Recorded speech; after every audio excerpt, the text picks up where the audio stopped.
আসসালামু আলাইকুম। আমি বাংলাদেশি ভ্লগার রোকসানা ঢাকা থেকে বলছি। আশা করি সবাই ভালো আছেন। আল্লাহর অশেষ রহমতে আপনাদের আমিও ভালো আছি। প্রতিদিনের মতো নতুন আরও একটি ভিডিও নিয়ে হাজির হয়েছি। আশা করি আজকে ভিডিওটি আপনাদের ভালো লাগবে।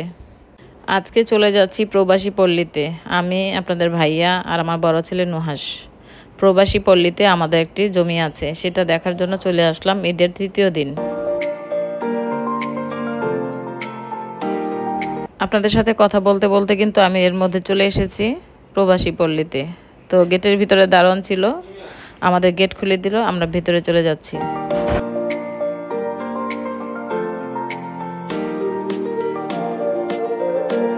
তো এটা 300 ফিট থেকে কিছুটা দূরে। তো চলে আসলাম আমরা প্রবাসী পল্লীতে।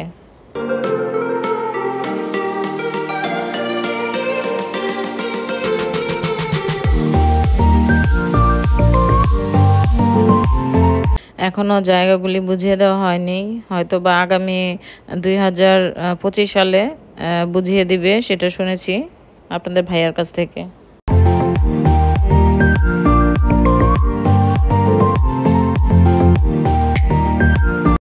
আমরা যেখানে নামলাম তার আশেপাশে হয়তো বা আমাদের জায়গাটা হবে, আর আমাদের জায়গাটা 3 কাঠার একটা জায়গা প্লট।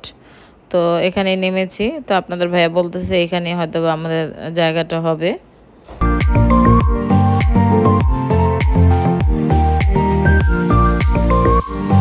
তো এদিকে যদি আমাদের প্লটটি হয় তাহলে বেশ ভালোই হবে, কারণ এর পাশেই একটা ছোট্ট লেক আছে।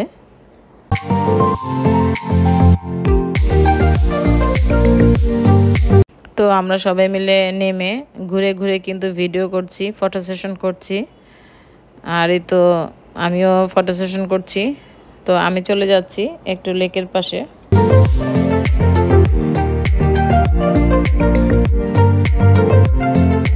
তো এটা লেক বললে ভুল হবে, এখন বর্তমানে এটা একটা পুকুর, ভবিষ্যতে হয়তো এটা লেক হবে।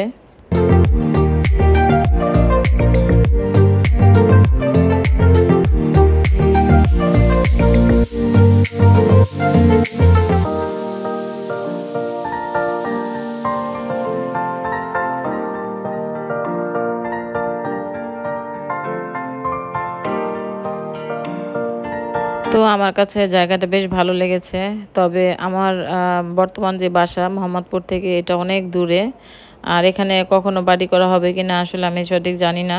যাই হোক, তবে জায়গাটা খুব বেশ পছন্দ হয়েছে আমার।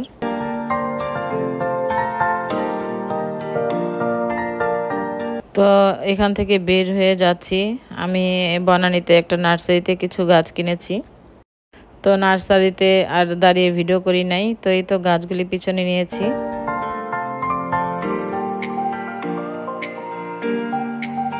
তো আমরা এখন দুপুরে লাঞ্চ করব সবাই মিলে পাগলা বাবুর্চি নামের একটা রেস্টুরেন্ট বনানীতে। তো আমি, আপনাদের ভাইয়া, আমার বড় ছেলে নুহাস আর রহমান ভাই সবাই মিলে একসাথে লাঞ্চ করব দুপুরের। তো আমরা যেখানে বসেছিলাম ওইখানে অনেক রৌদ্র, তাই চলে গিয়েছিলাম অন্য একটি টেবিলে।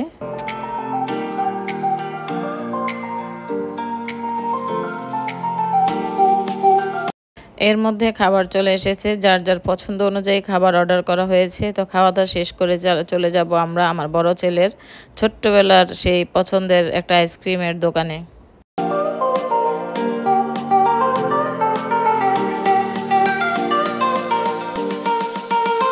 তো ছোটবেলা থেকে এই জেলোটা আইসক্রিমের দোকানে আমার ছেলে আসে, এখনও প্রায় 25 বছর হয়ে গেছে, এখনও সেই দোকানে আসে আইসক্রিম খাওয়ার জন্য।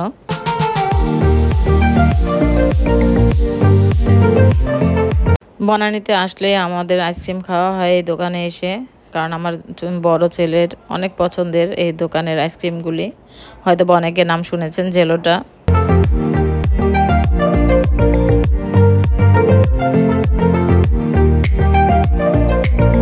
তো মজার ব্যাপার হলো, আপনাদের ভাইয়ার তো ডায়াবেটিক্স, সে আইসক্রিম খেতে পারে না। আইসক্রিমওয়ালাকে বলছে যে ডায়াবেটিক্সের কোনো আইসক্রিম আছে কি না। তো আমরা সবাই হাসতেছিলাম, আইসক্রিমওয়ালাও হাসতেছিল।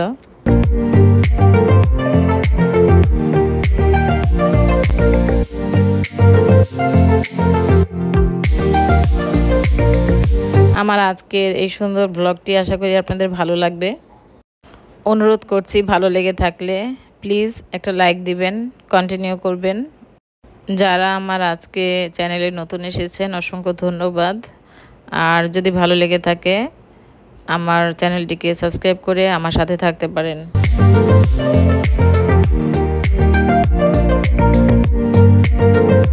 যাই হোক, মা ছেলে দুইজনে মিলে আইসক্রিম নিয়ে চলে গেলাম গাড়িতে, চলে যাব বাসার উদ্দেশ্যে।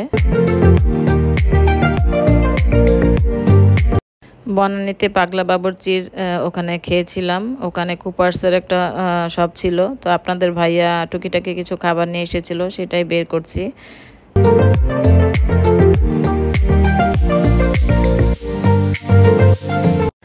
তো এখন চলে যাব বাহিরে। গাছগুলি গেটের সামনে নিয়ে এসেছে রহমান ভাই, তো 2টা গাছ ছাদে পাঠিয়ে দিব, ফুল গাছ 2টা, আর যে ছোট ছোট পাতাবাহার এগুলি নিয়ে যাব বারান্দায়।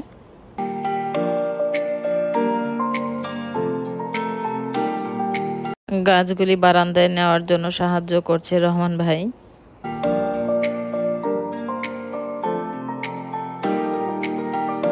বিকেলবেলা আমার চাচাতো ননদ শিল্পী আপা আর তার 2 মেয়েকে নিয়ে এসেছিল বেড়াতে। তো এগুলি পিঠাগুলি আমার ছোট ননদ পাঠিয়েছিল, সেগুলি ভাজতেছিলাম।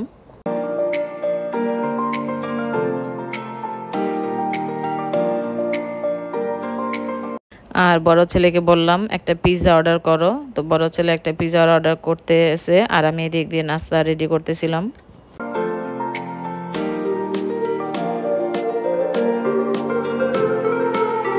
তো ঈদ আসলেই এই পিঠাগুলি আমার ননদ, ছোট ননদ ডলি আপা পাঠিয়ে দেয় আমাদের জন্য, মানে আপনাদের ভাইয়ার জন্য।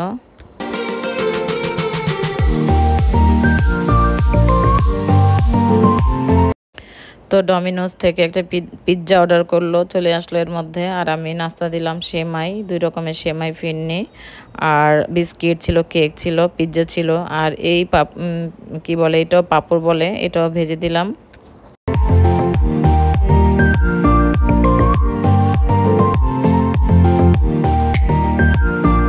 তো সাথে ছিল চা, তো চাটার ভিডিও করি নাই।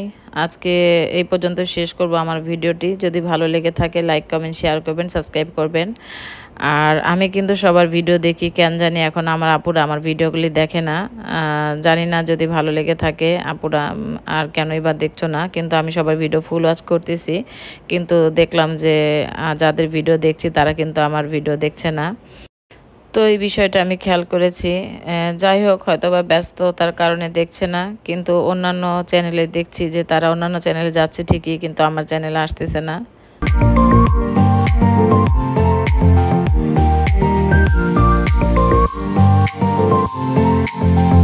তবে এটা কখনোই আশা করি নাই যে এত তাড়াতাড়ি আমার প্রিয় আপুগুলি আমাকে ভুলে যাবে।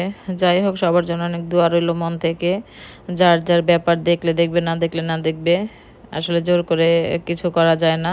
আজকের মতো বিদায় নিচ্ছি। আল্লাহ হাফেজ, আসসালামু আলাইকুম।